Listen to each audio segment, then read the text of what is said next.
Let's go racing. Good evening, ladies and gentlemen, and welcome to Watkins Glen International as it's playoff time. It is race number 2 in our 3-race round of 12. That's right, it's Thursday Thunder Truck Series live on the MRL network, brought to you by MRL Broadcasting, the Moonlight Race League. I am Mean Gene Money, the voice of MRL. I've got Joe, the producer, up here in the booth with me, and we're getting ready to bring you 2.42 miles of left and right turns in these trucks. Joe, who you got your eye on tonight? Oh, man, I'll tell you what. So there's always some really interesting racing that happens here at these road courses. It's going to be really interesting to see who's going to be running up front and who isn't. Actually, I'm going to pull up the your favorite thing to look at, the practice results from the race, from the practice session that just ended here. I love stats. So let's take a look here at the practice session results and see who's at the top of the board. And it looks like from the practice session, looks like Alex Hillman was fastest. So we're going to see if he can really pull it out. He's not a playoff driver, however, which we're going to go over that in a second with you there, me and Gene. Panzarella and Volpes, however, are. So their laps look like they were going pretty steamy there in practice. We'll see what they can do in qualifying. And you see some of the other guys up there. David Owens, another playoff driver. Dalton Geyer, Matt Novella, Quesabir, Kyle Lanot, all in the top 10. Those are all playoff drivers. And let me bring up your other favorite stat for you to go over, Mean Gene, the points. Points. Look at that. That's right. This is after we got done at Kansas, and we see what happens. David Owens, he took that win home last week at Kansas, so of course that punches his ticket to the round of 8. The drivers of note, remember, he barely took that win, and then Zach Panzarella is going to be second, just a few points behind him, and then Joe Volpes as well on the top. I'll tell you, the guy that looks like he fell was Dalton Geyer. That guy was up at the top, wasn't he? Yeah, so Dalton Geyer, they were battling really hard for that regular season title. But pretty much what happened going into the round was everybody got their playoff points. And, David Owens had a lot of wins in the regular season. He got a lot of playoff points from that, winning stages, getting a couple 0Xs, and, of course, he also won the regular season championship. So he had a pretty big advantage going into Kansas already on points. And Dalton, because he wasn't able to win that regular season title, he really wasn't able to, get the points that he really needed going into, to really start him off as well as he probably wanted to. And I know he had a bit of a rough race there as well at Kansas. I'm sure he wanted a little bit better of a result. Falling to 5th in the points, though, he's still 21 points to the good coming into tonight. So, just a nice, clean race at a road course. That's easier said than done. I'm sure you know that very well at this point. If he can have a clean race tonight, then he'll be more than good on that plus side of the line. Yeah, it looks like biggest mover had to be Kyle Lanot. Kyle came into Kansas, and he was down in 12th last, and now suddenly finds himself on that cut line and that number 8 position, so he has to be really happy about that. Now, Joe, if we were to go back and look at those practice times, at what point do you start thinking that there's a significant speed difference on course? Is it 0.3 of a second? Is it a half a second? At what point do you start thinking, if we run green, this guy's going to have a problem? Like, let's say, for instance, playoff driver Steve Lewis, 3.5 seconds off of the top driver. Other playoff drivers, let's look at David Brenner. David Brenner, 1.4 seconds off that pace. And then you could look at even a little pace, like Dalton Geyer, 0.5 seconds off the pace. It's a half a second. I mean, is that a problem on an extended green flag run? I would say if you're within that second margin, so I'd say pretty much all those playoff drivers that we're talking about in the top 10, back to Kyle, they're all within a good, reasonable gap of the fastest Alex Hillman. You know, a couple of those guys there at the top, they're able to put in their laps in a little better track conditions towards the end as well. So, you know, the conditions and everything, it might have the result a little skewed towards a few drivers more favorably than others. We'll see how much that really comes to fruition in the race. But I would say if you're more than 2 seconds off the pace around Watkins Glen, then, you know, you start getting into trouble. You know, Steve Huguet, he's 2.5 seconds off on a single lap. He's a playoff driver. You talked about him. Steve Lewis, 3.5 seconds off during practice. That's a huge problem. You know, 3.5 seconds per lap, you know, you run that pace throughout the whole run. When we get to our stage break on lap 22, you're most likely getting lapped. So, you know, that's something you want to look out for as well. So if we go back and we look at last year, they did run at Watkins Glen last 18 drivers made that start. The winner was Zach Panzarella. Joe Volpes finished second and David Owens third. So 3 playoff drivers. And as far as lap times go, second, third, and fifth on practice. So you got to expect the guys that were on that podium last year to once again be strong runners. Qualifying looks like it's getting ready to wrap up. And look up at the top, Alex Hillman right now, 14 drivers have completed their run. We're going to have 17 bucks out there here today. So 3 fellas either haven't started yet or have decided to take extended smoke breaks rather than put in qualifying times. Well, looking at our timer here, it looks like we're about 5.5 minutes on the qualifying time. And Joe, the producer, just remembered that he needs to give Mean Gene something so he can see how much time is actually going on in the session right now. So he's going to do that while he talks about how Alex Hillman put down an absolute screamer of a lap here, a 12.4, which is way faster than anything we saw in practice by about 2 or 3 tenths, I believe. So he's already beat his fastest lap that he ran in the practice session. So it's just incredible to see how much he's really improved. You know, just over a few minutes, pretty much. You know, we've actually improved a lot. I don't know if you took a close look at everything, Gene, but in the last time we were here, we were running minute 14s pretty much a group, and we're down in the 12s now. So you could just see how much this whole group has improved at a road course, because we came here last year. This is a complete one-to-one comparison here today. Yeah, a lot of the drivers last carried over into this year. So you're right about that. Just another year of experience. And that's what we expect to see. Also, I am also look at the emergence of a team like DDI that has 6, 8 guys that are associated with that team, sharing data and having those extra practice sessions. So yeah, running the courses every week is going to make you faster at a progressive rate. But once you start to get that team mentality, we saw for so long Gulf Coast Racing with David Owens sharing that knowledge because he had a head start getting into the iRacing over most of the fellows coming over from that console. But now the emergence of this new DDI team, it's almost as confusing as Star Wars to me. You know, you had the Republic, and then you had the Separatists, and the clones were defending you, and then all of a sudden you had that order come out, and then the clones were trying to shoot you. Where's DDI in this, Joe? Or are they the stormtroopers, or are they still the clones defending the sovereignty of the Republic? I really love how deep you went into that whole metaphor there with Star Wars. I'm watching Clone Wars cartoon right now. I gotcha. I hope a lot of people out there really picked up on that. So, you know, I would say, you know, about the DDI boys, especially tonight at a road course, is a lot of them seem to have a lot of experience at road courses. And, you know, we've seen that in the past in the series where there's a couple guys that used to race with us full time. Unfortunately, they don't anymore, that were really good on road courses. And, you know, I can remember not last season, because Zach was the one to whoop us last season. He's a DDI boy. But the season that we went there prior, it was Charlie McCarty, who hasn't raced with us in a while, unfortunately, that gave everybody the whooping.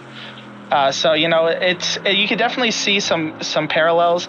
Especially, it looks like Zach was really been able. I don't know if it's Zach giving them the data, or if it's the other way around, or if it's just collective. But look at the ticker right now, Gene. So first place, Alex Hillman, DDI driver. Calgill, third, DDI driver. Panzarella, DDI driver, fourth. Quesabir, fifth, DDI driver. Sixth, Novella, DDI driver. And then you see the Gulf Coast boys are what, second? Well, Kyle's technically on a satellite team, but he's technically a Gulf Coast boy. He's a Gulf Coast boy every other night, Gulf Coast Racing. Then you got Vulpes in 7th, Owens 8th, and Brenner in 9th. And then you got another DDI guy in Gaia right now in 10th. So it looks like they've either they're really, really good at road courses, which honestly is the truth. And maybe they have a little bit of an advantage it being a road course, or they just really put in the time this week. Either way, props to them for showing up and putting in the lap times that they did. Because Hillman, man, I got to give that guy props. He got electrocuted a few weeks ago. God bless him. I hope he's doing better from all that.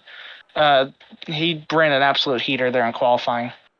Yeah, you could see that 112, 114, 113 was the pace these fellas ran just last year. All of a sudden, Hillman putting down that 112. Yeah, Zach Panzarella, he's put together a heck of a group of guys. Zach being the owner of DDI, and they have two teams. I think one is DDI, and the other one's like DDI for life. So solid group of guys. And here we go. This looks like final results, Joe. Yeah, so here we go. We're getting ready to grade up for the race. So here's your qualifying results. There we go. We're going to have Alex. Go ahead. They're going to have Alex Kilman is going to go ahead and take that poll for the Daily Drivers Inc. guys. That's the 08. Kyle Lynott, he continues to move up the poll. He was last place in week 1, moves up to 8, and now here he is on the front row. Patrick Cowgill going to start in the inside of row number 2. Zach Panzarella, it says privateer, but we all know the truth there. Other DDI guy. Jonathan Quesabir going to start 5th. Joe Vulpes 6th. Matt Novella 7. David Owens, the Godfather, he's going to start in 8th. David Brenner 9, and Dalton Geyer on the 5th row is starting in the 10th spot. So starting in row 6, you're going to have Chris Smorrell in the 10 truck, and you got Tommy Fox alongside him. Behind them, you're going to have Joe Amato in the 19 truck. I got to give him I'm going to give him a quick shout out because I know he's really been struggling with road courses in the trucks, and he's really, really put in the time to try and get better. So just a quick shout out to you, Joe. Keep working at it. You're gonna figure it out and be just as good as you are in the Xfinity cars in the trucks at a road course. And then you got playoff driver Steve Hughes starting alongside him in 14th. Next row, Jack Sanders going to make a start here at a road course. Definitely going to see how he fares tonight. Then we got some guys that didn't qualify. Some of these guys started, some of these guys aren't. I don't remember if I saw Scotty out on the track. But if he does, he's going to start 16th. Graham McGivern, I did see him out on the track. He's going to start 17th. Richard Swingle is race control, so he ended up sneaking his way into the race results for qualifying there. So he will not start 18th. He's up in the booth. Then you got Steve Lewis. We'll see him out on track, playoff driver, of course. Dave Kirkpatrick, he's going to try and give this a go as well tonight. Stephen Bryan, I know he's going to try and give it a good shout as well. And we're going to see who grids up and who doesn't here, Mean Gene. So you could see the gap there, 1.1 second, and then with Chris Smorrell in 11th, and then it drops all the way to a 2.5 second behind the leader with Tommy Fox's qualifying time at 12. So realistically speaking, 11 drivers with the practice and qualifying speed to make a run at this. And then you just have to kind of wonder about the fellas choosing not to qualify. Going to expect green flag runs here because there are no cautions unless somebody just gets wild. You can remember that Wednesday Xfinity race that they did at the Chicago Street Course where the 251 of Gerald Rose, he just came out of the pits, T-boned the wall, and backed up 5 cars. So unless we get another one of those rookie sensation moments, not expecting a caution across the entire field, are we, Joe? Yeah, there's some special circumstances that happen in that one as well. If you remember, that was a good one though. That guy took out 5 people. Chicago street course kind of has the problem of it being so caved in with the walls, like you're kind of just like caged into that area with the walls. So it kind of turns into a bit of a Mario Kart race, and we kind of saw that when Gerald Rose. He came out of the pits. Gerald Rose got turned into a ramp by David Owens and flew. He came out of the pits and T-boned the very first corner. It was classic. Backed up and wrecked the leaders. And he wrecked the leaders. No, we're not going to. There's so much runoff here. If that happens, it'd be incredible. It would be a sight for the ages. But here we come. We're coming off the final corner. Gonna go green. All right, so we're keeping an eye on the 08 of Hillman. He is going to be your control truck. Got Kyle Lynott side by side with him. Kyle's running that 988, of course. And away we go, and they're going to bring it down into that first turn. Always exciting here to see if people know how to hit the brakes. Looks like the front drivers are going to make it out of there smooth, going to hit the chicane. And Hillman really got a good run there coming out of there. Got away from Lynott. You can see Cowgill actually take over that second position. They're going to go up that left. Long, winding right here. Hillman in good control. What do you think, Dojo? We're not going to see a 112 in a race situation, do you think? I wouldn't say on the first couple of laps. These guys really got to get the tires up to temp. Cold tires is always a big problem at road courses. I think Hillman will be able to pull out a 12. The pace he showed usually in practice is usually closer to what we'll see in the race. So I think a high 12 is possible for fastest lap today. I'm not gonna be. I would bet money that the fastest lap would be in the 12-second bracket. Mean Gene, get that bet in there right now. That last turn really showed the difference of the speed of some of these drivers. You can see drivers like Hillman, Tokyo drifting over the rubber bumps all the way up into the extra area on the track. We got a problem. Oh, look at that. That is not the way to do it. The 13 checking out the pit stops. Oh, no. Oh, and he's backing up into the wall. That is not how you want to do it. Say it ain't so. That truck looks like it's smoking more than Dick Trickle did on a race weekend. Wow, you're not allowed to vape in the truck. That's Joe Volpa's playoff driver early. And I don't know what to call it. Was there contact back there? Could you see? So it did seem like cold tires became an issue, and I think he pulled what you would consider a Sam Hornish or a Jeff Gordon circa 2012, where he absolutely and totally lost it off the final corner.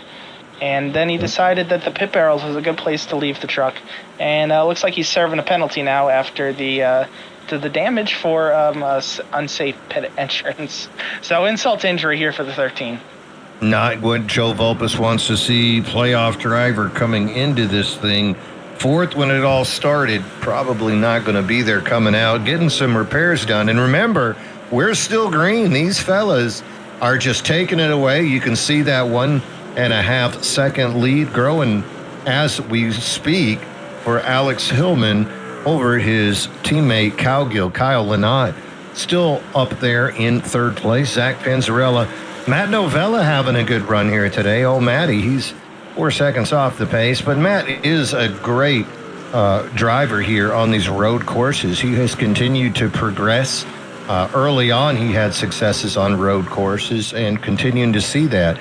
Jonathan Quesabir out there, most notably known as a super speedway guy, making his presence felt. David Owens, Dalton Geyer, and David Brenner as well. And there's Chris Smorrell running his Focum paint scheme. Good to see him out there. Normally a Sunday guy from the Bonfire, making his appearance here in the Thursday Thriller Truck Series. Yeah, definitely good to see a few other faces out here. I like the crossover. I completely agree with you there. I want to go back and actually correct you on something real quick. So you said Jonathan Casabier, right here, the guy that's running currently in 6th spot. He's most notably known for his super speedway prowess. Actually, I want to give you a little nugget here.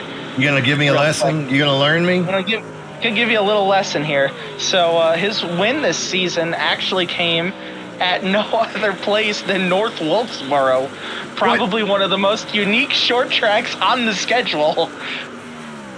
What did he pay everybody off to get that done?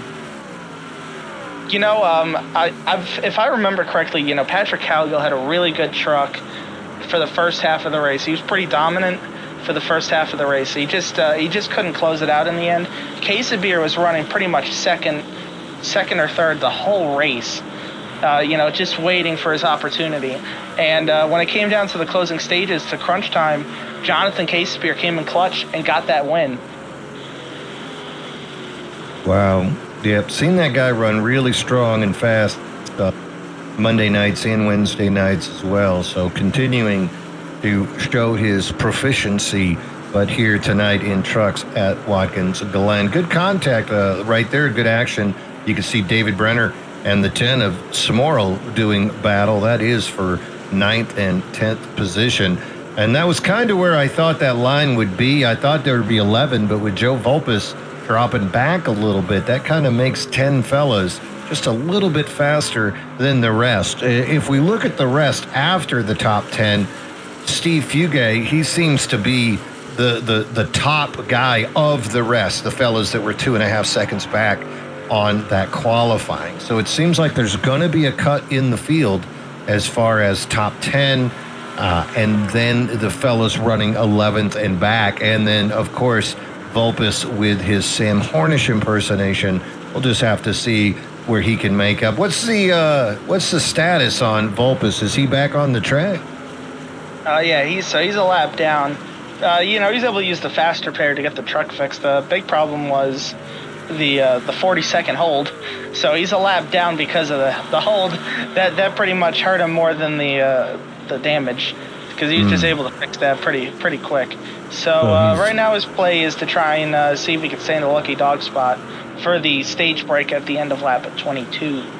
Yeah, that will be the saving grace for him. Looks like he's running back there with the 57 of Tommy Fox. So again, Vulpes a lap down, and right now he is right there with the number 12 driver. So he's 19, he's 20 seconds behind the leader. Going to be difficult, especially if Hillman is putting down those lap times like he did have previously. So if you're wondering about the playoff drivers right now, the ones you got to worry about the most, of course, we're going to say Joe Vulpes being a lap down, but he had a little bit of a cushion, and he'll have next week as well. Other drivers you got to worry about, though. Steve Lewis, 13th. I think he's your next lowest playoff driver, if I'm not mistaken. So he's not having a good go of it. I know he's trying his best trying to learn road courses, but he's 3.5 seconds off in practice, so he's still trying to figure this track out. And then, as you mentioned, Steve Fugay is the next lowest and 11th out of the playoff drivers. Actually, we have somebody else down pit road. It looks like Graham McGivern may have had some sort of kerfuffle of his own, and he's coming out of pit road right now. McGivern was one of the slower lap times in practice and choosing not to qualify. That's that number 33 daily driver pilot. But I do expect somebody working on a team as large as that has practice sessions. I think we'll see him progress relatively quickly over the next few seasons. And you can see there getting passed by the 3rd and 4th place positions of Lynott and Zach Panzarella. So what this does in terms of the race is now Vulpes is going to have to chase down McGivern to get that lucky dog. Plenty of time to get it done, but it might be too insurmountable of a gap, and that's easy for you to say, for Vulpes to make up that gap. Well, and it's just another situation where you wonder, when you have that many drivers at your disposal, if Emperor Palpatine is actually Darth Sidious and maybe the number 12 is laying down some orders from up high on the mountain. Be a great way to get some points out of the pocket of Joe Volpus. So I'll just throw that conspiracy penny into the fountain.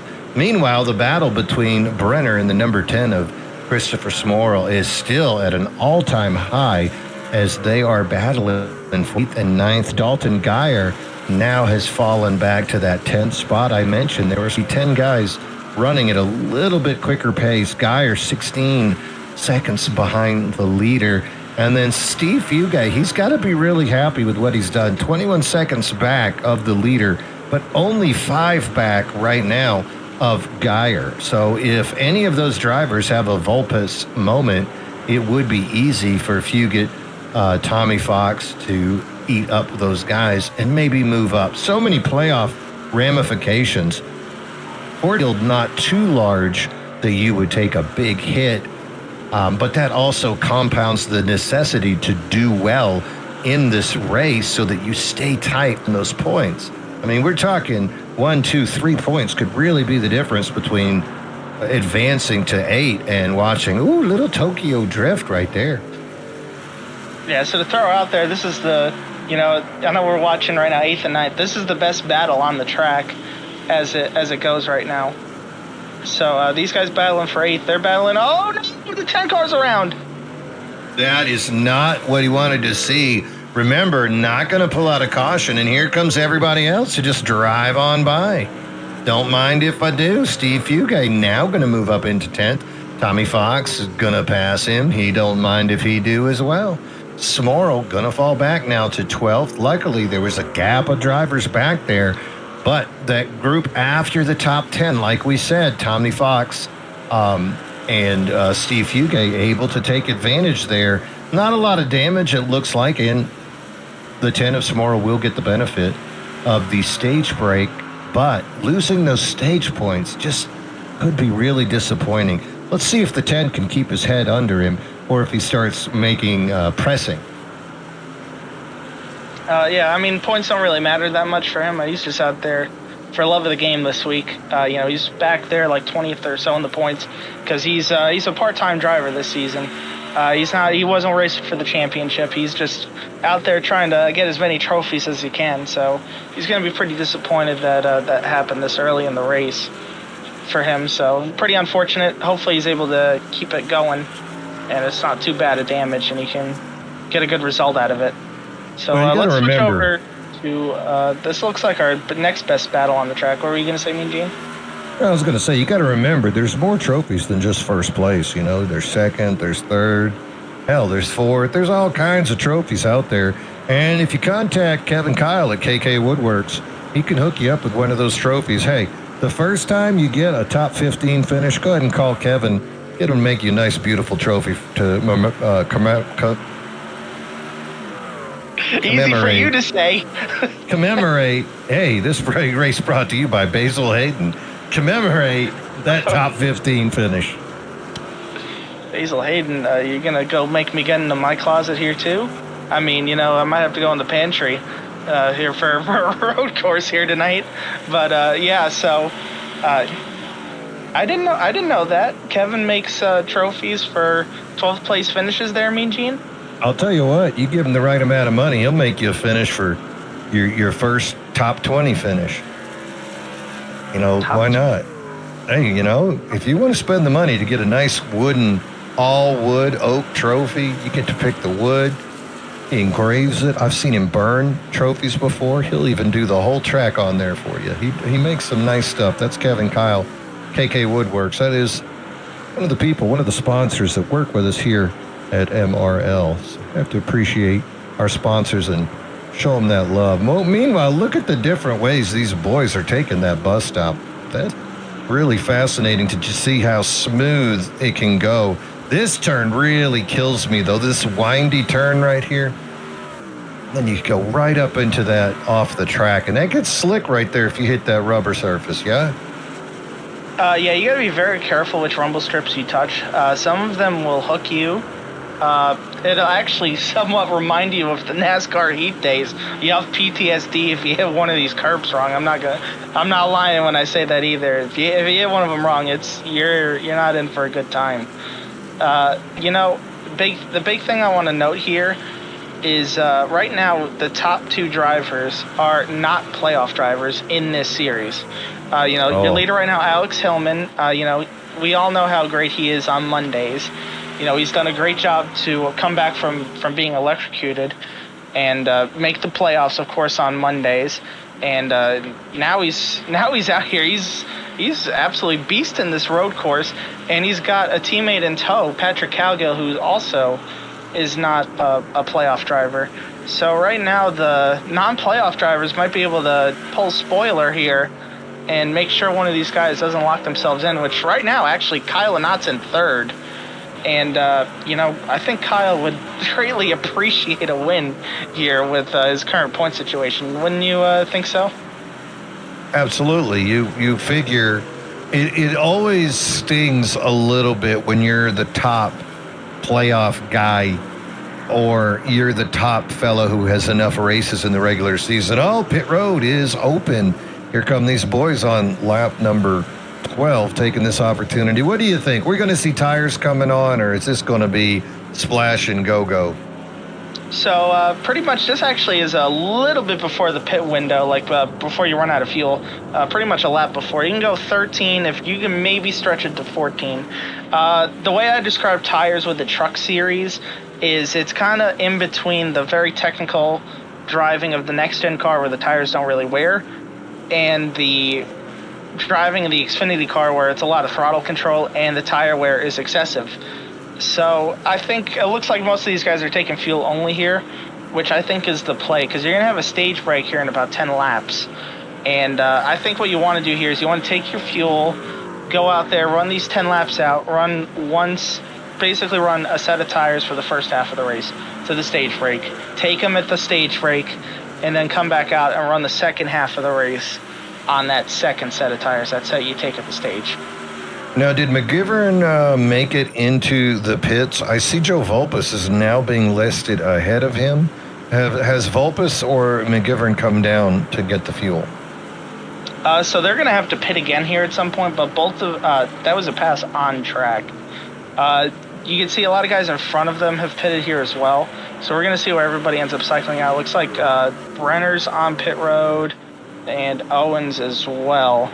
So we'll see what they do here. And that's pretty much going to end this cycle. And then we're going to play it out to the stage. I see. So it looks like if what I'm seeing is correct, Vulpes did go ahead and pass McGivern on track. And he would be the candidate to get him his lap back. And now look at that. He actually seems like he got it back the old-fashioned way momentarily. But looks like, yeah, he'll have that for probably a few laps until he's going to ultimately have to pit here again for fuel. He had to pit there, what was that, like lap 2, I think, that happened to him, right? So, you only get 13, 14 laps, so he's going to have to pit here in the next lap or two. Or he's going to have to get the Chase Elliott assist. What's McGivern's situation? Has he already pitted for the stage? It looks like McGivern's pit stop happened on, I think, lap 5 or 6. So, I mean, if he's a miracle saver, he might be able to. It's really hard to save laps on a road course. So I'm going to imagine he's going to have to pit again as well. Right now, I think Vulpes' biggest problem is the guys. It looks like Jack Sanders is down pit road right now. I don't know if he has a problem. He already pitted, so he might have had some sort of an issue here. That would be a really rough break for him. And that nice Lowe's 916 truck. That's a really nice paint scheme he's got there. Yeah, Jack Sanders. I think this is his first start on a Thursday night.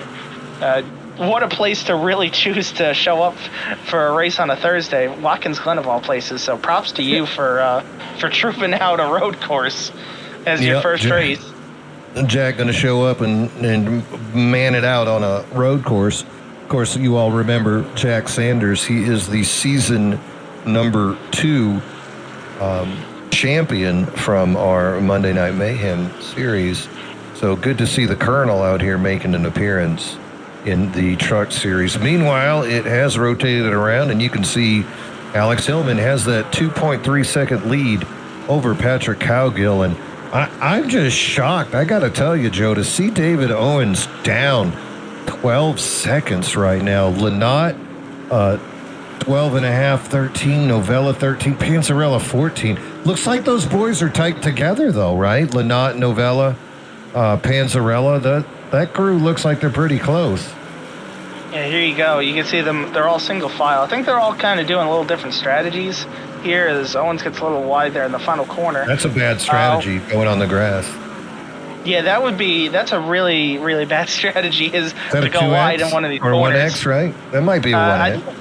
I don't think he touched grass. I think he just got on that curbing. Oh, he's getting loose now too. He's not having a good time through these through this section of the track. But I think a couple of these guys may have taken tires. Some of them didn't. So Owens has cycled in front of them. Pretty much I think what the first half of this race is just guys getting their feet wet.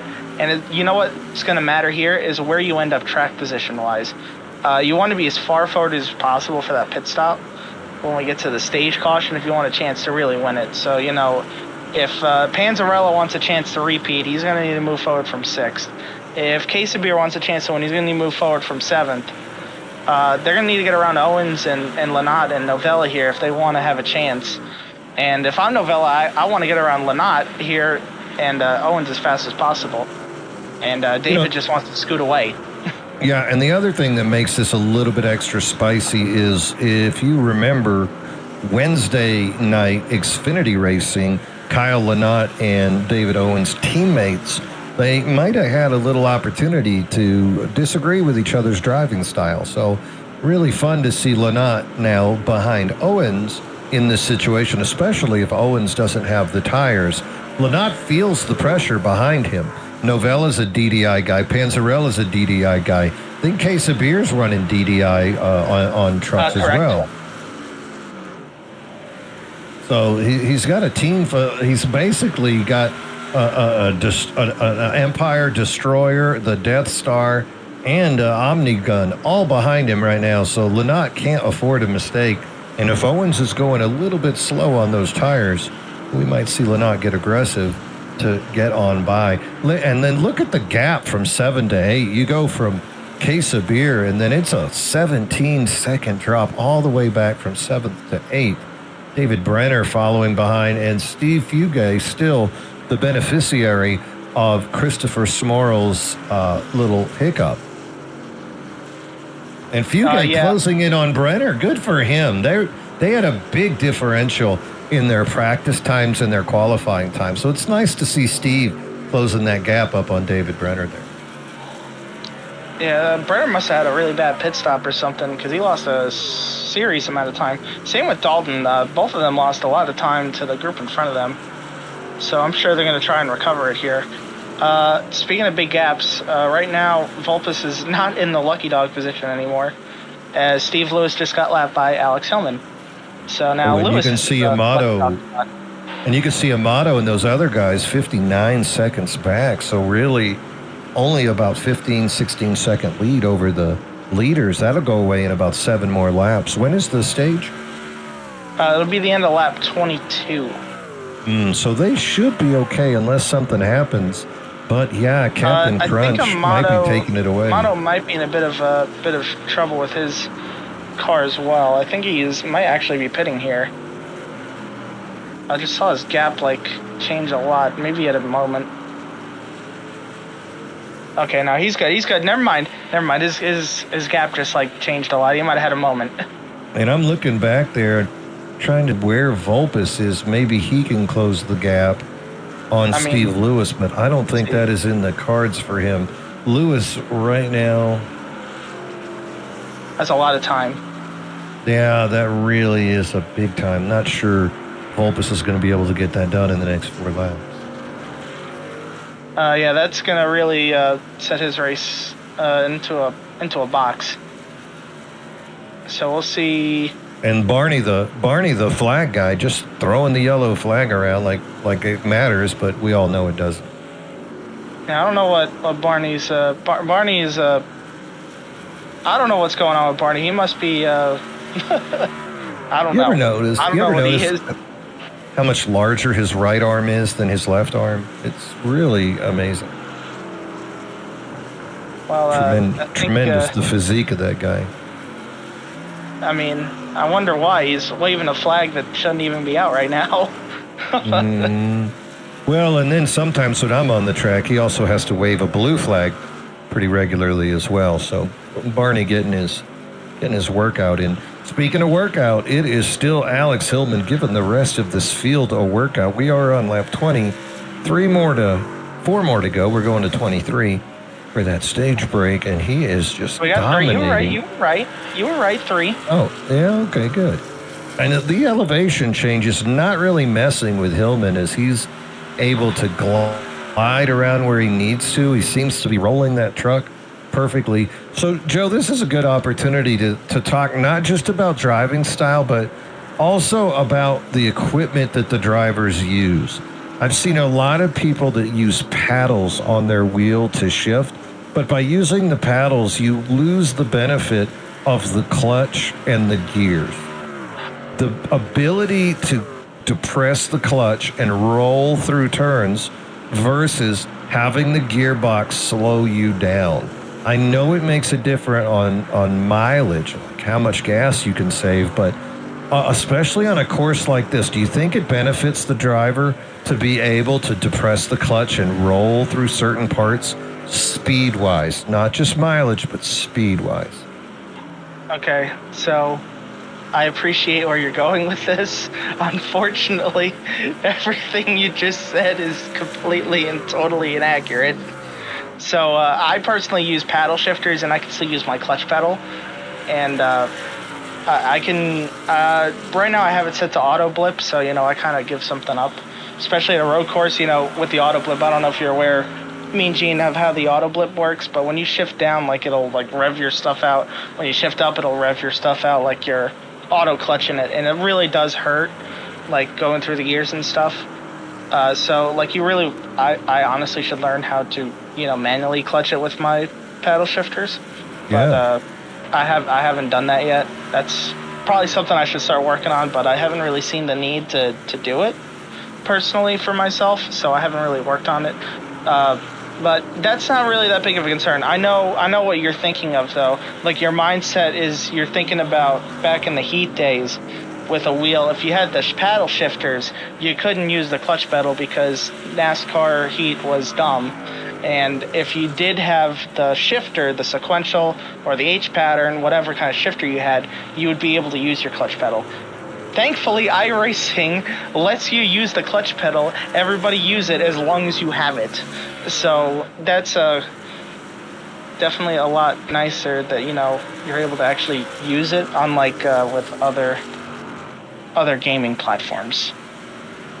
Wow, you learned me right there because I have a clutch and I have not ever used it.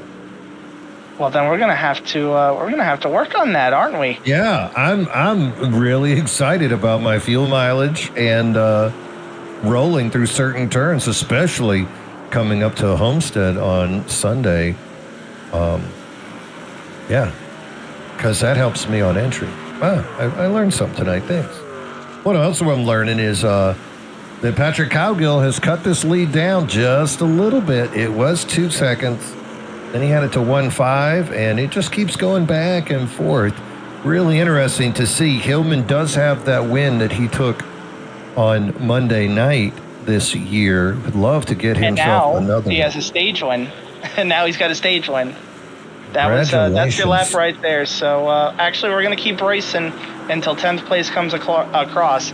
So let's see if we got any good battles behind. Wow, look at that. David Owens holds on those older tires. Going to take third. Matt Novella going to take fourth. Zach Panzarella, fifth. Jonathan Quesabir going to move all the way up to sixth. Good for him. Kyle Lynott ends up falling to seventh. Dalton Geyer, he was 10th, ends up getting into 8th. There he is. David Brenner and Steve Fugay going to come around, get himself a 10th. And look at that, 23 laps and 10th place, 50 seconds back. Oh, and look at the lappers. Lewis in 12th. Your first guy a lap down, and then Joe Volpus. Got to be sad knowing that he is not the lucky dog, and unless a miracle happens, is really going to hurt the second round point accumulation for Joe Volpus. Yeah, he's definitely not in the greatest of positions here. We'll see if he's got any more tricks up his sleeve. Strategy-wise, probably not. Not a lot you can do at a road course, especially when everybody needs gas. I think pretty much he's going to have to try and drive like a rocket ship, and hopefully he can come through the field in the second half and maybe get something out of it. It's a really long race. He's got good enough pace to run with the front guys, so if he's able to, stick a couple seconds behind them, then, some of the slower guys in the second half will come falling back towards him. Maybe he's able to sneak a couple spots out of this. We'll see what happens here under caution. And look at this. Looks like 17th position, Christopher Smorrell has gone ahead and parked it. He's gone. Yeah. I guess that contact he had earlier, a little too much. That's going to take him out of the race. Same with Jack Sanders. He's called it quits. I wonder if he had a problem. I'm gonna hit you with a little NASCAR legend history here. Well, not legend, but I'm gonna hit you with some old facts here. I'm gonna hit you with an old one. So back in the day, way back, Robbie Gordon drove the 31 Lowe's Chevy here in the Cup race, way back in 2001, because Mike Skinner had a torn meniscus. So Robbie was the guy they chose to put in the Cup car for to fill in for the road course. And the broadcast crew at the time for that part of the season was NBC. And Robbie had the greatest car, like, the whole weekend. He was driving like SVG does at Chicago street course, pretty much. And, it was about halfway through the race, he came down pit road, and the car was on fire. You know what ended up catching on fire, Mean Gene? No, I do not. How about the rubber underneath the car? No. What ended up catching on fire, there was an electrical failure with the in-car camera that NBC put inside his car. It electrically shorted out and caught on fire and took him out of the race.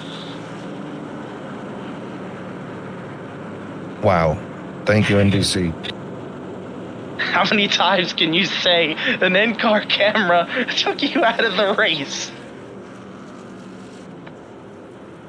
Oh, I'm looking at a replay. He's hot. And I don't mean physically. I mean mentally. Ooh. All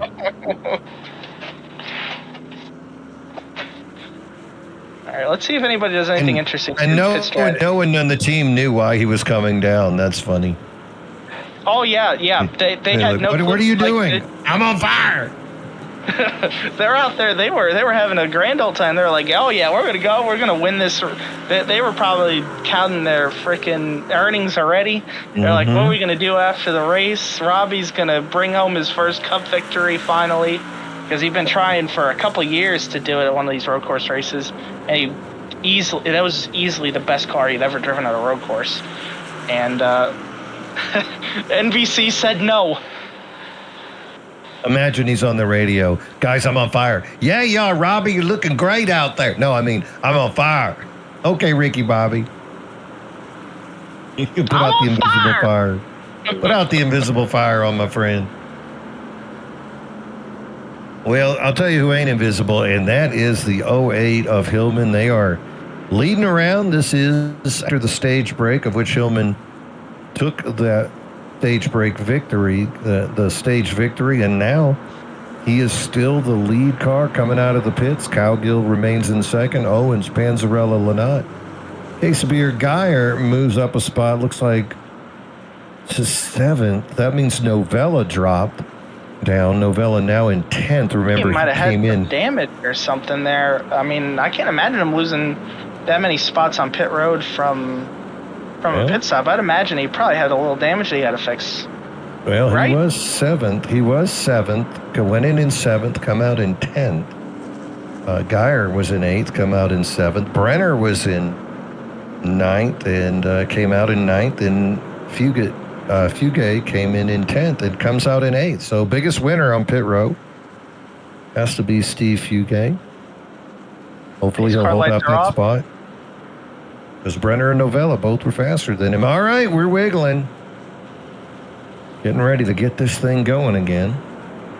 A lot of trucks already falling off of the pace. We still got 14 cars rolling, and Sanders and Amato in the pits, not happy with their truck situation. They're checking those MRL wires for the cameras that we have in their truck right now. A little bit of tension, apprehension, and fear on the part of those race crews. Going to find out that smoke coming from Colonel Sanders' car, though, was just grease from the fryer.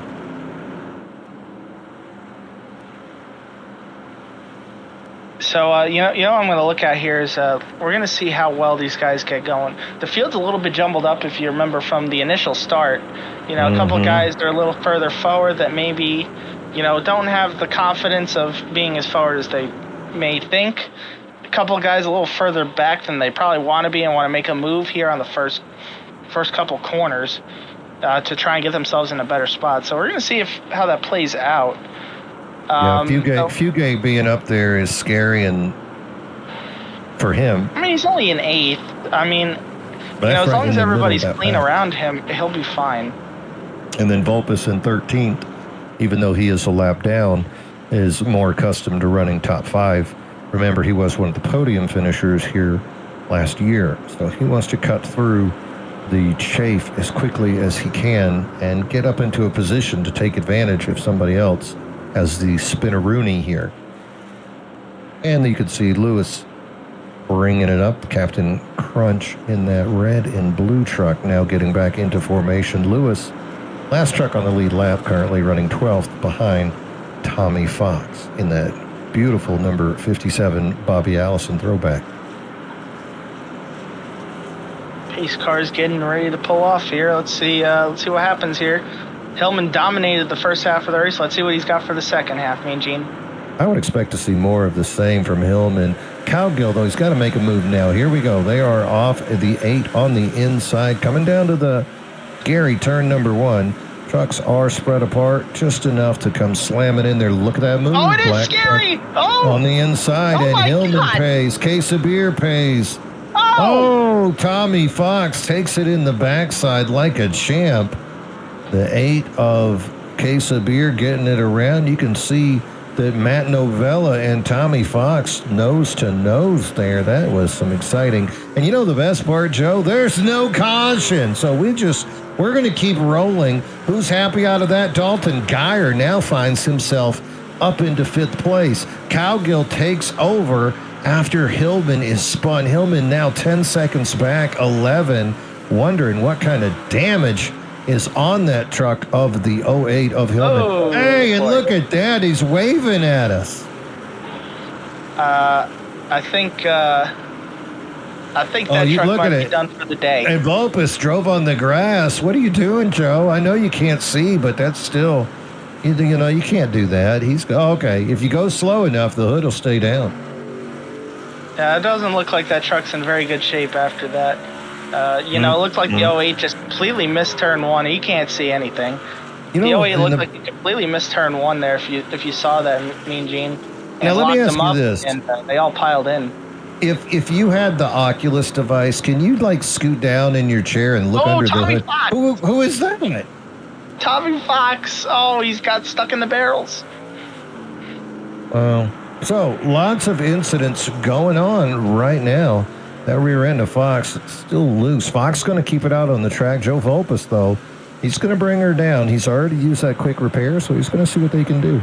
Meanwhile, up front, Cowgill now with the lead. Zach Panzarella has got to be thrilled. No more Hillman to worry about. It is his teammate, but still, he is in this thing on a playoff run, whereas Hillman was not. Cowgill still your leader. Panzarella about 0.8 of a second behind. Kyle Lynott, David Owens, 3rd and 4th, and Dalton Geyer, 5th. Hillman, it was a 10-second gap, but now Hillman down to 12. Wondering what kind of damage is on that 08 of Hillman. I mean, there were a lot of trucks there that looked like they made some sort of contact, whether it be big or small. Obviously, Vulpes looked like he got the worst end of it, but the '08 definitely got some contact. The 56, the 8, the '88 might have gotten a piece of it.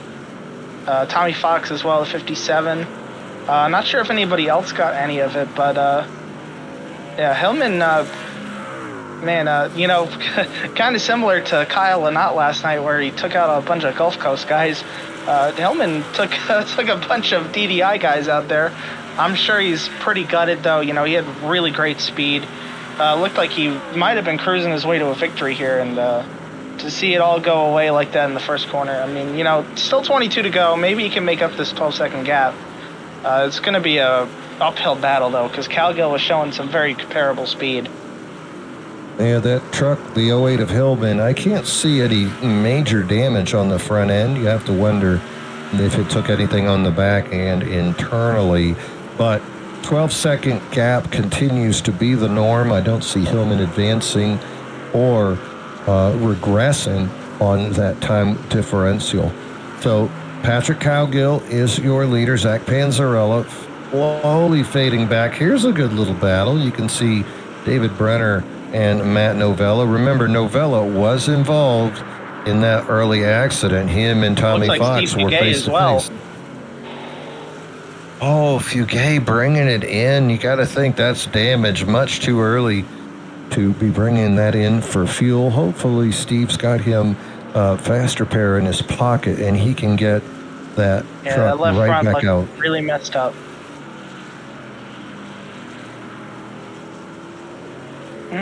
Oh, yeah, there you go. He's going. Paparoni. And you can drive by. Vulpes is still down there. Yeah, I think he's weighing his options. Well, hopefully his options include a double cheeseburger, because that'd go really good right now. Up front, that lead for Calgill now is to 2 seconds. Kyle Lynott is 3 seconds behind the leader in third place. Owens, 8 seconds back in fourth. Dalton Geyer, fifth. And then Alex Hillman still maintaining at 12.5 seconds. And look at him. He is loose coming out of there. You got to wonder about the internal parts. That right front wheel doesn't look perfect, does it? I think he's all right truck-wise. I just think he's going to push it. He's just pushing really hard. Dalton's going to make a decision here to let Hillman go and try and see if Hillman can maybe close back in. But you see that gap. It's just staying right about 12.5 seconds. And, like I said, it's going to be an uphill battle because Calgill's running comparable lap times. So, I mean, at the pace he's going, he can maybe get to second. That might be a bit of a pipe dream, though, too, because Panzarella and Kyle are putting down really good laps right now. So the best he might hope out of this right now is fourth, or for the biggest pileup in the history of Watkins Glen to bring out a caution. There you go, a new meme. Other guys still running. We saw a big gap. That gap really developed quickly. You can see Brenner 30 seconds back, Casabir 40, Steve Lewis almost 50 seconds back now. So those guys caught up in that early incident. Hey, there's Steve Fugay back on the track again. Good for him. And I think that's Tommy Fox behind him. So good to see both those boys running again, still on the lead lap. But you're going to see the leader creeping up on him here probably in the next 7 to 10 laps. Yeah, they're going to have to, they're pretty much pitting a whole extra time here in the stage. I believe Tommy came and used his fast repair as well. So they're both have hindered themselves to an extra pit stop here in this stage. So definitely not what you want to be ideally, but you're still going in the forward direction. So that's got to count for something. And the opportunity to just get time, I think, on this track. Of course, Watkins Glen is the most drived upon road course of all of the NASCAR Cup Xfinity or truck road courses. Been around long before the iRacing came around on all those PC games. But the opportunity to turn more laps always going to make you a better driver. Heck, just turning the wheel the opposite way as well, turning it right instead of left. Always a learning experience. Zach still has that lead. It's slowly creeping. Cowgill, another half second. Those last 2 laps over them. Owens has fallen off a second. Hillman's still living right there at 12 and a half seconds as well. I think Geyer was smart to let his teammate by. Dalton Geyer is in that playoff run, but holding back his teammate Alex Hillman could have been detrimental for both those guys in the long run. Meanwhile, this is a really fun battle right here for second. Zach's got speed. We've seen him run really well on road courses, but he sometimes fades later in a run, whereas Lynott, known for having pretty steady pace. So this should be curious to see how this is going to develop. But right now, that number 12 has barely a half a second lead over the 988 of Kyle. Wonder if they got close, how fun it would be. And also, as you can see ahead of them, lap traffic might come into this equation, causing even more fun for the boys. Panzarella does have really good pace at Watkins Glen, though. I will tell you that much, since we won last season. Kyle, though, he's usually very sneaky when it comes to these road courses. I feel like, he does a really good job at keeping the tires underneath him. And, it really plays long run dividends. So, he's pretty much been staying, I think it was a little over 3 seconds back a couple laps ago. And you see the gap's starting to come down for him. A little bit for Panzarella, though, as well. But, I think Kyle's making more inroads. And actually, right behind him, looks like his teammate, David Owens, is about to be in a battle with Alex Hillman. Yeah, Alex Hillman finally closed that gap. You're right. It looks like Cowgill off the pace a little bit. Top 5 drivers have closed that gap almost half a second. Hillman, he just doesn't look as smooth and comfortable as he did before. Now, remember, Owens did let these guys him at the end of stage 1, managed to hold off those drivers, but those drivers weren't Alex Hillman. Alex Hillman dominating stage 1, caught up in that incident at the beginning of stage 2 in that first turn, now trying to make up for it. It's taken him about 5 or 6 laps to make up half a second, but now he's going to have the 11 of David Owens in front of him. Owens, regular season champion, current points leader. He is into the second round with that win last week at Kansas, but I'll tell you what, passing David Owens, that's easier said than done. You can see always might be trying to line it up here for the bus stop, and he's going to outbrake him. Yeah, David Owens definitely let off. Oh, he touched the grass. Where's he going, Joe? That is not the racing line. He's taking Jethro Alley right there, and that is not going to be good. You're going to get some X's for that, and I don't mean X's and O's.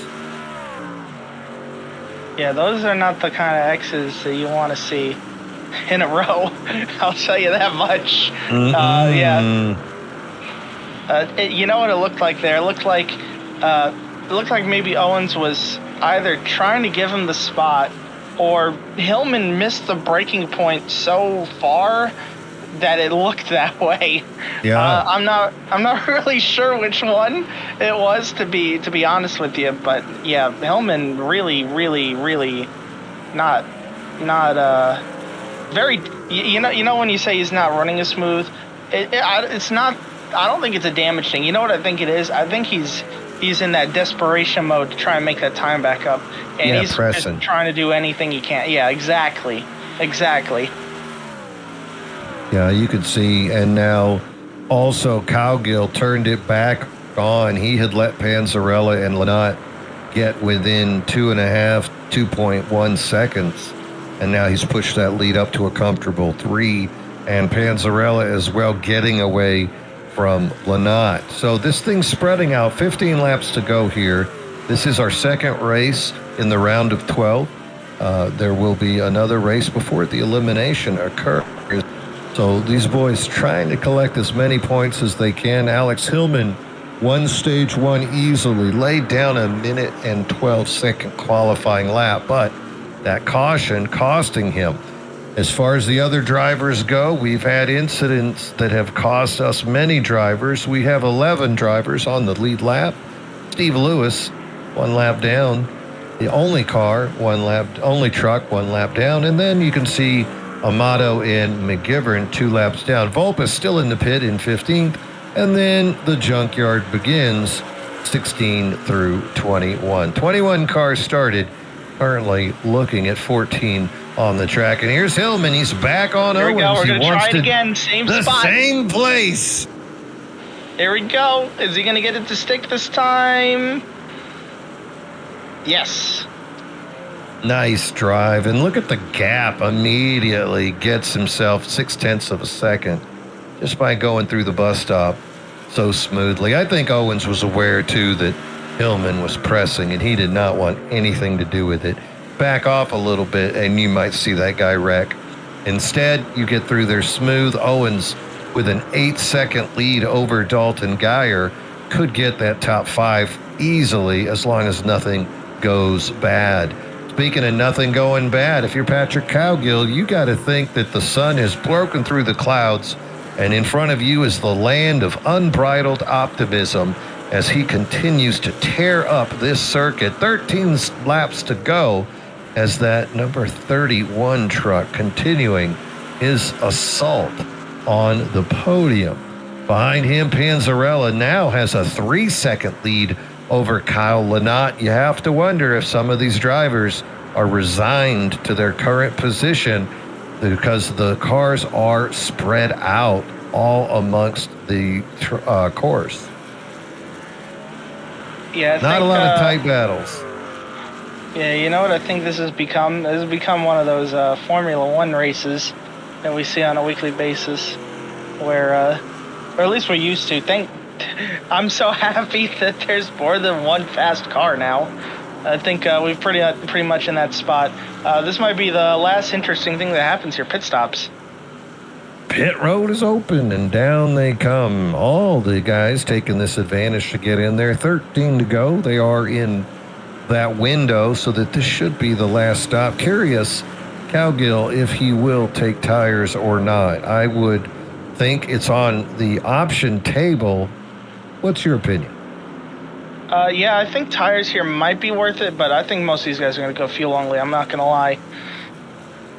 Looks like Cowgill's going to go fuel only. There he goes. He's gone. Looks like Panzarella's. Oh, I just saw the 08 tow. What happened? Oh, no. The 08 towed. That's... Wow. I didn't see what happened to him, but that is... Wow. And he vanished. And he's back. He's doing some Houdini stuff on pit road. He is Houdini. Look at that. He is blinking like my directionals. We'll have to monitor that. 8 trucks on the lead lap now, as Alex Hillman not being shown disappointment after such a promising start for the 08 driver. Alex Hillman now dealing with technical, physical, and emotional damage. Up front, though, Patrick Cowgill, it's saying he's in the pit, but I'm looking at him driving around the track. So I think there's a boo-boo there. Cowgill, Joe, the producer's trying to fix it. 9-second lead currently over the second place of Zach Panzarella. Panzarella has to be thrilled right now to be up into that second position. Kyle Lynott, 13 seconds behind the leader, 5 seconds behind Zach Panzarella for third. Owens, he's going to be 8 seconds behind Kyle Lynott. Jonathan Quesabir bringing it down into the pits, and that could turn over 5th place to Steve Fugay. Wow, how about Steve? If he can make this work, the guy had a destroyed car, started off this thing back in 13th, 14th position. All of a sudden, he's running top 5. This has got to be the happiest guy on the course. Yeah, it's not going to be long-lived, though. You saw he pitted with like 20 to go or so. So, barring a miracle, he's not going to have enough fuel here. You would need a caution for this to flip in his favor. Well, hopefully he knows more than I do and knows where that clutch is. Maybe he can make a miracle happen. Matt Novella behind him running 6th, only 4 seconds behind. And then you can see Dalton Geyer as well. So Novella and Geyer are close enough that you would think it could be a fight, but I'm sure Matty has just passed Dalton and is going to be pulling away. Novella, quite an accomplished road course driver. Dalton, no slouch himself. There's David Brenner. He's 10 seconds behind Geyer and Novella, currently running in 8th. 8 trucks now being shown on the lead lap as this thing continues to get wilder and wilder. Trucks spreading out as the overall speed and skill of each driver being put on display. And there it is, Steve Fugay now finally coming down in the pits. You can see Captain Crunch going by him. The captain is a lap down, so that would not be for position. Fugay got to be worried. There goes David Brenner. He's going to lose that one. So Fugay going to go from 5th down to 8th on this sequence. Fugay now being shown as the first car, the last car on the lead lap. Gotta quit saying car. It just rolls off the tongue to say car. Oh no, he's going to come out on the lead lap still. I mean, okay. Got a couple second gap. So the big thing of note here, Mean Gene, of why does Patrick Cowgill have such a big lead? I'm sure that's the question you're asking, right? Why does Cowgill have such a big lead? So the reason why he has such a big lead, I figured you'd be asking that in the back of your head. You know, he came in, he was only a couple seconds in front of Kyle and Zach there, right? He's got such a big lead because he did something strategically that they didn't. They all took tires. He didn't. So we're going to see the difference here. Do tires really matter? Like, Zach's making up some time, but we're coming to 8 to go, and it's still a 6.5 second gap. Zach needs to make up pretty much 0.8 of a second per lap from here on out, and that's even to have a chance to just get to his back bumper. Well, we can maintain a vigilance on that gap. 6.6 with 9 to go. We'll have to see right there as they are continuing. 8 to go now after Cowgill came across. So we can see what happens the next.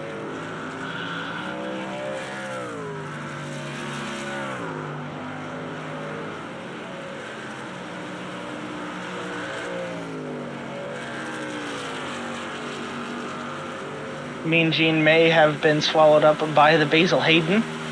So as we were talking about there, so 0.8 of a second a lap is what Panzarella is going to need to make up here. And he's pushing it really hard to try and make up that kind of time. You see actually Cowgill making a couple of mistakes himself.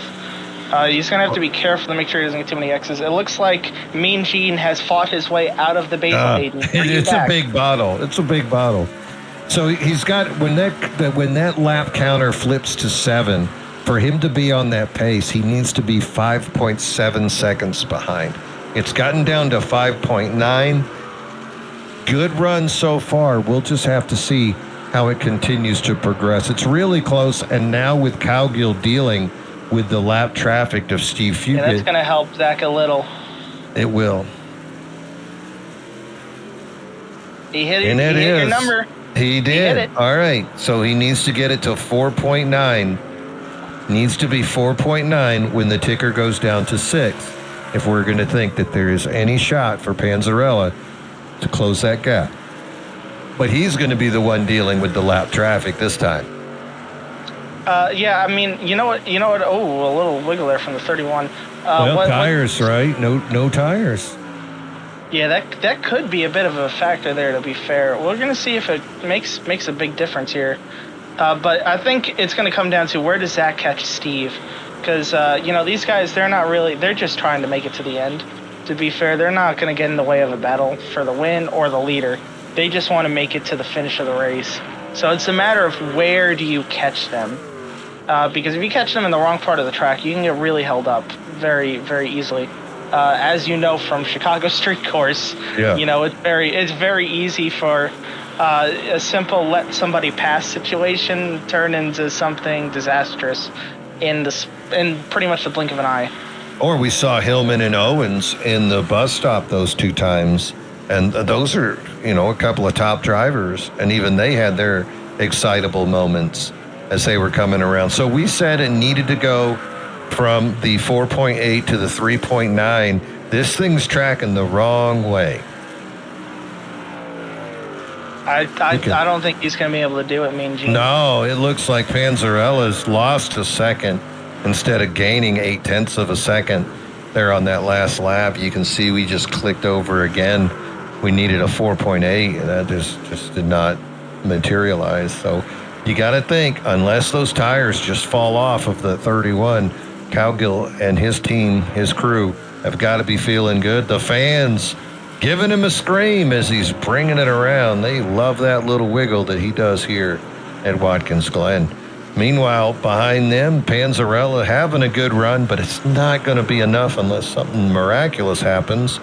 Kyle Lynott, he went from 12th in the playoffs to 8th, and now he's got a podium finish going on his horizon.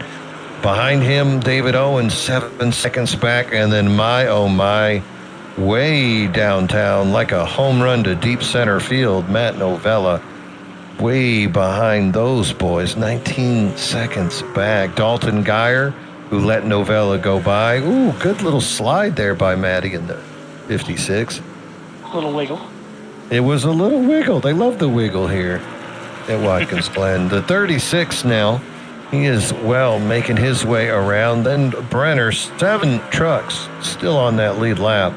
And I still wonder what happened to Brenner on that restart, if it was a damage issue on that pit stop before they started the Sage, because he lost a lot of positions and makes you wonder if he was working with a broken truck going into the second stage. Yeah, it's very possible. I know he's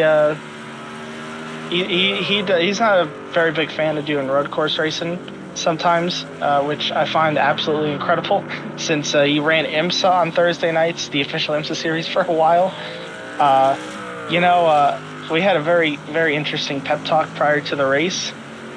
I was talking with him about, his possibilities, trying to climb out of the hole, because, he is my dark horse pick for the championship, if you remember.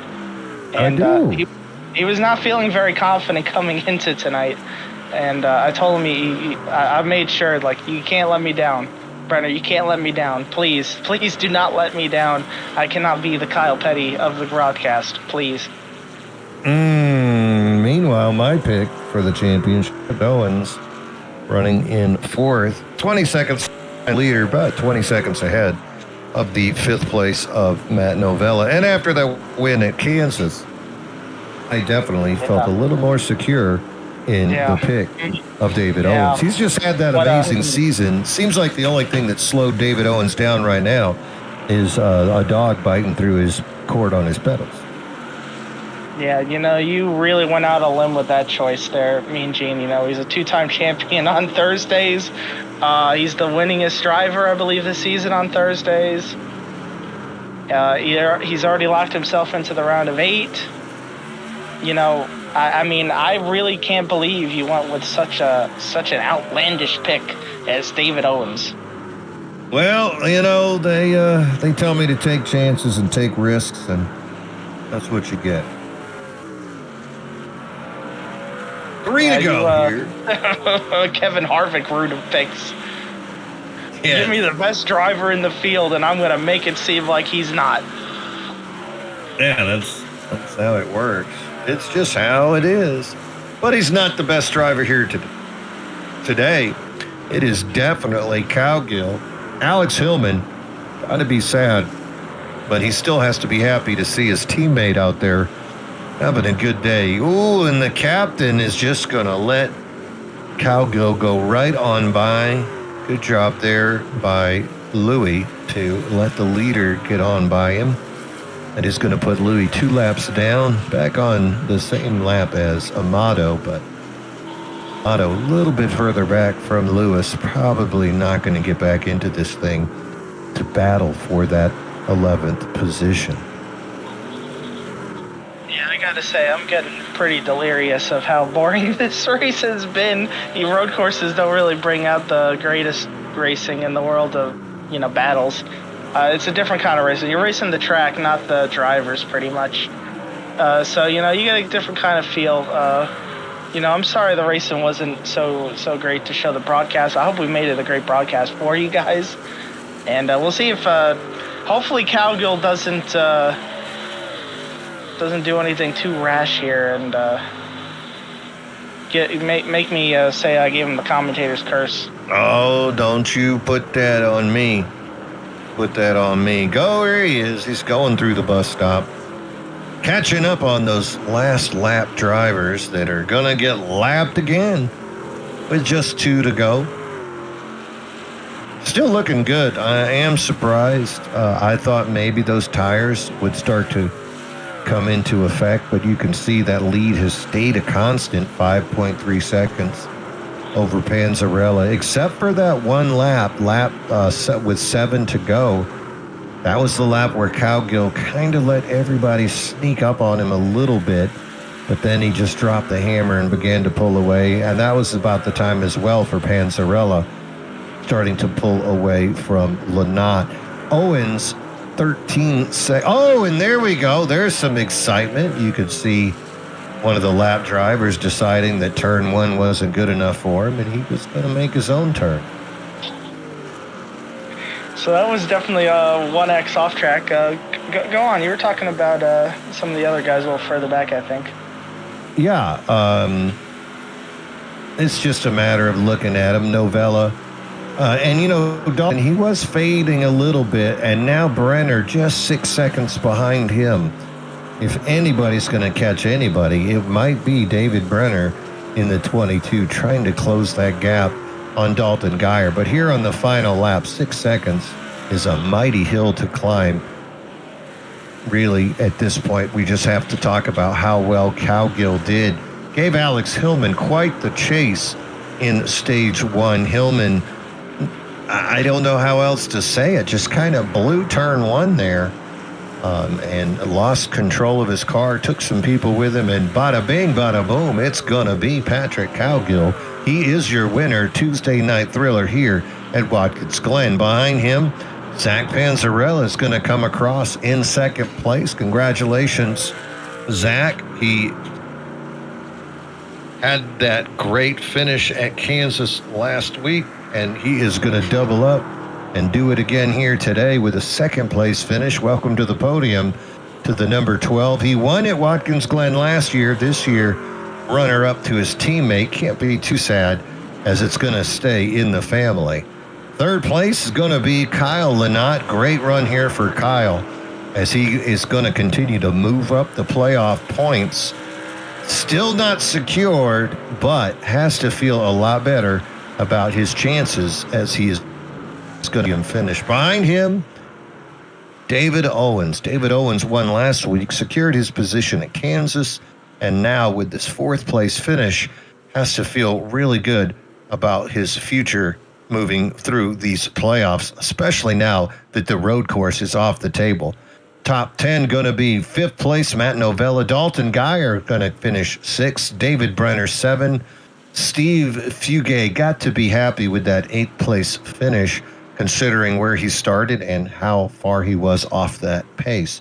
Tommy Fox 9, and Jonathan K. Sabir is going to round out your top 10. You guys that ended up finishing the race as well. Steve Lewis will end up finishing 11th, 2 laps down. Shout out to Joe Amato. I shouted him out, giving it a shot again this season. Last season, he couldn't even turn a lap here in the Truck Series. What a great improvement in order to figure out the trucks to, finish the race tonight. Joe, you're going to keep getting better at it. You just got to keep working at it. Trust me, I know how difficult it is to run around a road course. You could look a couple spots below you and see where I finished, and that'll give you a good a good boost for yourself. Graham McGivern, 13th, 4 laps down. And then your guys that do not finish: Alex Hillman, Joe Volpes, Jack Sanders, and Chris Smorrell. No one else ended up gridding up here tonight. Yeah, you had 21 initially looked like, and so losing those drivers that said, oh, hell no, we don't go. And of course, Swingle was your race control tonight. So the typical race you do see at these road courses, they spread out, and the faster cars that you see in qualifying and in practice just dominate those races, get up, and unless there is an act of God or just some type of disaster in pit road, you usually see those fellas continue to dominate and just push that lead, especially with no cautions to re-rack the field.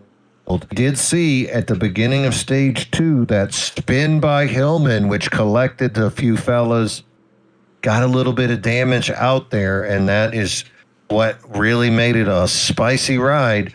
Hillman ends up having to pull out, finishes laps down, and it's his teammate Patrick Cowgill going to come through with his first win of the season. So, Joe, do we have the updated playoff points after today's finish? I'm ahead of you. I'm already ahead of you, sir. Look at that, and there it is, championship points. David Owens now finds himself, no movement for David, stays up on top. 11:25. Remember, he is guaranteed into that round of 8 after his win last week at Kansas. Guys trying to point their way in. Zach Panzarella is going to remain in second place, and he's got a nice 26-point lead over Dalton Geyer there. Geyer does move up 2 spots. Joe Volpes, he's going to drop 1 spot. Matt Novella is in 5th. Jonathan Quesabir 6th. Lynott moves up another spot.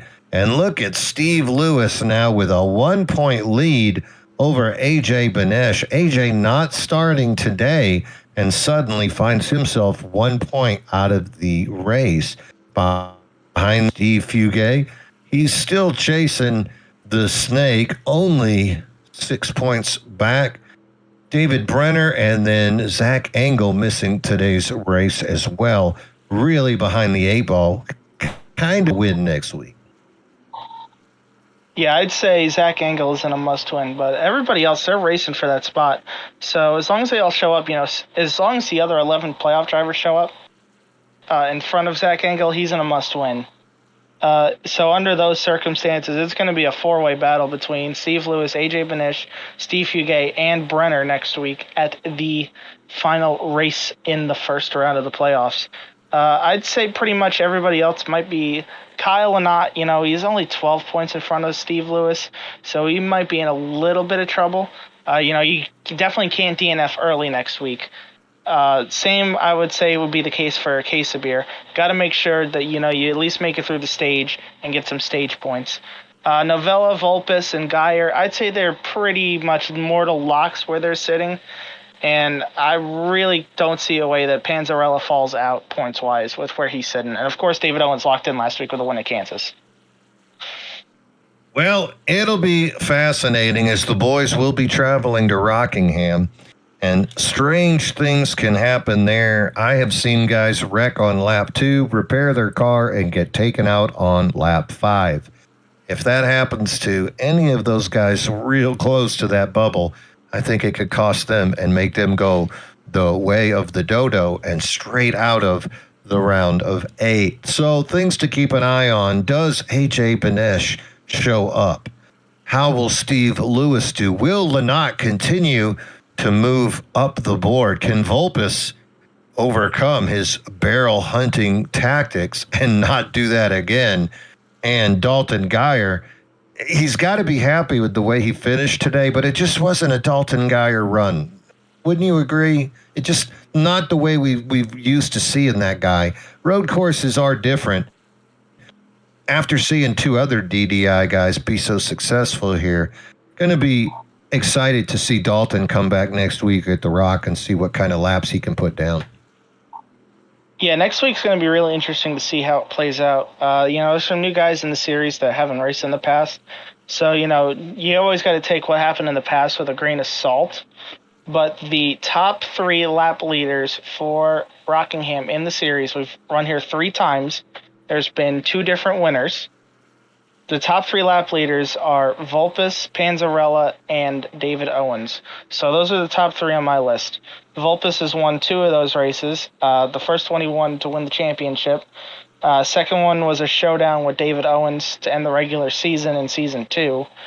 And then third season, when they went back there, the race got a little chaotic at the end. Panzarella led the most laps and ended up getting the victory at the end of that one. So those are my 3 legacy guys to look out for that have been racing in the series the longest, the vets, to look out for. Then there's some guys that haven't raced in the series that I would want to keep my eye on as well. Kyle Lynott is somebody that's another veteran of the series. He's run up front. I've seen him run up front and run really well at Rockingham as well. If I'm not mistaken, he actually won there at the Xfinity Series earlier this season. So a little shout out there. Matt Novella is usually very good at tire tracks where, the tires are like 80 grit sandpaper against that's what it feels like they're rubbing up against. So I would expect him to run up front.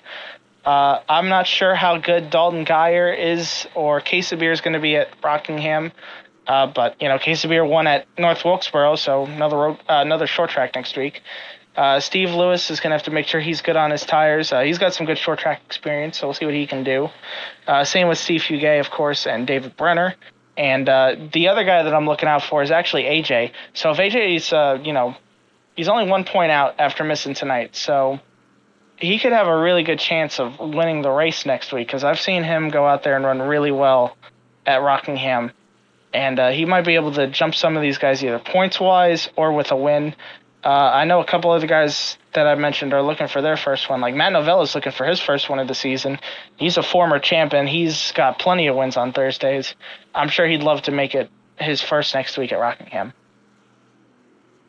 And, with those teammates that he's running with, entirely possible that he could find success and that first victory next week at the Rock. Final thoughts for me walking away from this is continuing to watch the progression of Team DDI. These guys continue to progress. They continue to put their footprint all over this series. And it is just so fascinating to watch this development. We watched Gulf Coast be the primary team here, and now it's just fun to see the rise of another group of fellas, and we can watch that challenge going forward, just in the points, but also, like you said, at Rockingham next week, Panzarella versus Vulpes and Owen. So it's going to be fascinating to watch as we move forward. Next week is Elimination Day. So 4 of these guys are going to call it a day. Zach Engel got to win. AJ Benesh, show up, run top 5, take it home. Steve Lewis might be your guy as well. Can't wait to see. We'll make some predictions next week and let you know we move forward. Any last thoughts before we head out, Joe? A couple quick things to go over. So as you know, we're on MRL Broadcasting right now, but a lot of our stuff's moving over to the Vortex Racing Network, as you know, Mean Gene. So just a quick little thing here about BRN. As you know, go over there and subscribe so you can get involved with this grand prize. Please come over because a lot of our stuff goes on over there now. If you want to listen to Mean Gene and I on a broadcast, on the watch party on Sundays, we got a whole cast of crew over there, right, Mean Gene? We got Zach's over there. You got Kevin Kyle pop in and out. Jared Kelly's over there. Buddy does all the great stuff in the background. I can't thank him enough for everything he does for us. Dalton's going to be over there. You could ask Dalton what he thinks about Watkins Glen when we get there on Sunday. Yes. Tony Iverson might pop in. Ask him about Monday, about Homestead.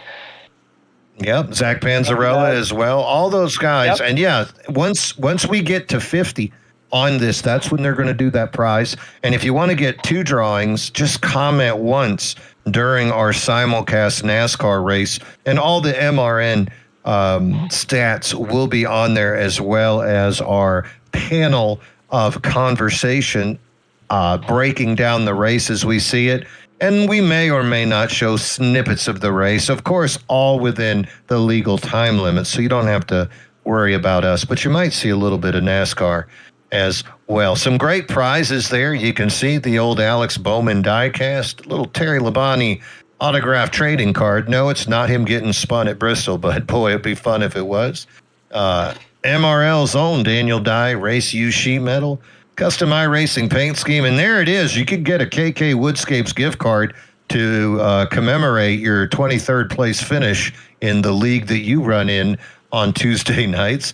VRN T-shirt, Daily Drivers Inc. merch pack, and the Salmon Amateur Stores T-shirt. So this will be the drawing at 50. So yeah, come on down. Go ahead and scan that QR code. Tell your friends to get involved as well. That's just more opportunities for you, because we're going to have races on Sunday. We'll have next gen racing. Monday, we're going to have next gen racing. Thursday, we're going to Wednesday, we're going to have trucks. Friday, we're going to have ARCA. So 5 different leagues running 5 days out of the 7 days out of the week, and you will get those notifications so you can check it out. And if you're a racer, hey, reach out to the admins. You could see yourself on there, and maybe you could join us on VRN for Inside the Mayhem on Monday night. I could ask you those fun questions next. You never know. Yeah, so just talking about the Sunday stuff real quick with the watch party. I don't know. I might have to step out of these because so there's a couple running jokes I think going on. One of them is, and this one's created by me, and honestly, it's come true both times. Joe the Destroyer. Anytime when I step away from one of these streams, that's when all hell breaks loose and somebody will end up crashing their way out of the race. So that's one of the running things I think that's going on. And the other one is the 2 streams I've been on the last 2 weeks, the winner's been Denny Hamlin. So we'll see if Denny can go 3 for 3 at Bristol on Sunday and keep his streak alive with me. I might be, I might be foreshadowing who I'll be picking this week. Yeah, I'm gonna pay your girlfriend to rip the wires out of the internet, hide your Ethernet cable or something. Got to get Denny Hamlin out of victory lane. So VRN, that is a big thing that's going on for us. It'd be great. Get people involved right now. Subscribe. Once the races start going, you're going to want to be a part of this and see it continue. And the other thing that we could talk about as well is our brand new ARCA that's going to be starting up. The Friday Night Thunder, part of the MRL, the Moonlight Racing League, but it will be broadcast on MRL. So we're going to keep that here on the home ship so that you can see that racing as well. So now's a great time. If you have driven those ARCA cars, you know how much fun they are. And if you haven't, it's definitely worth the price of admission to get out there and zip around those tracks. And those are all the same tracks, right, Joe? We're going to be running super speedways and intermediates. They're going to be road courses on your ARCA tour? So the schedule's pretty much, with the whole format's pretty much going to be like a mishmash of everything that's going on in MRL right now. So, we're going to see all the kind of tracks that we race at, actually including the one we're at right now, Watkins Glen, will be on the schedule. We're going to see a chase format like we see. Dalton will be happy. Wednesday. Oh, yeah. Yes, he will. So we're going to see a chase format like we see on Wednesdays. We're going to see no stage break like we see on Mondays. We're going to have a whole different card than we ever have done before on Fridays. Whole different kind of race style. And we're not just doing the local short tracks anymore. And honestly, I think we're going to be in what I think is the car that's absolutely the greatest on the surface right now, the ARCA car. I think it's the jack of all trades. It's the most fun that you could have out there, I think, right now. And it's also the one you can learn from the most. So if you want to come join us on Fridays, practice starts at 10 p.m. Eastern, qualifying 10:55. Race starts at 11. The races aren't usually that long, so our opening race tomorrow night will be at Legacy Atlanta, and it'll be 100 laps. So it's not going to be that too long at all. And we're going to have an off week right after it for Easter. So if you want to, if you're not able to join for us the first week, you're going to have more than enough time to get in for the second race of the season with that off week in there. Yep, so you can go ahead and just comment right here on the channel and say that's something you're interested in. We get in touch with you. Or if you happen to know how to use Discord better than Mean Gene does, you can reach right out to Joe Volpus and see about getting yourself in there. MRL, there's also a Facebook group that you can reach out and contact as well. And that'll get you in touch for all of the series and our sister series, the Bonfire Race League, as well. If you're interested in getting up at the crack of dawn on a Sunday, you too could come out and run our 2600 iRating Next Gen series. That is on Sundays at 8 o'clock Central. Good times. Good times. Well, ladies and gentlemen, that is going to wrap it up for us here at Watkins Glen. We saw Alex Hillman try to get that first win. He dominates stage one, gets caught up in a wreck in turn one to begin stage two, and it ends up costing him. And then we see the 31 dominant Patrick Cowgill.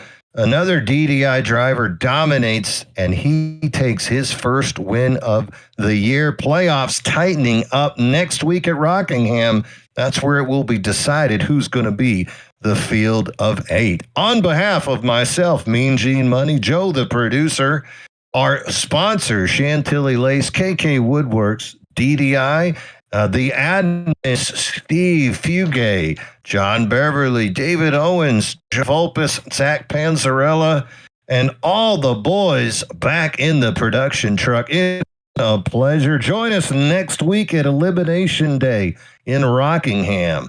And as always, bottoms up and hammer down.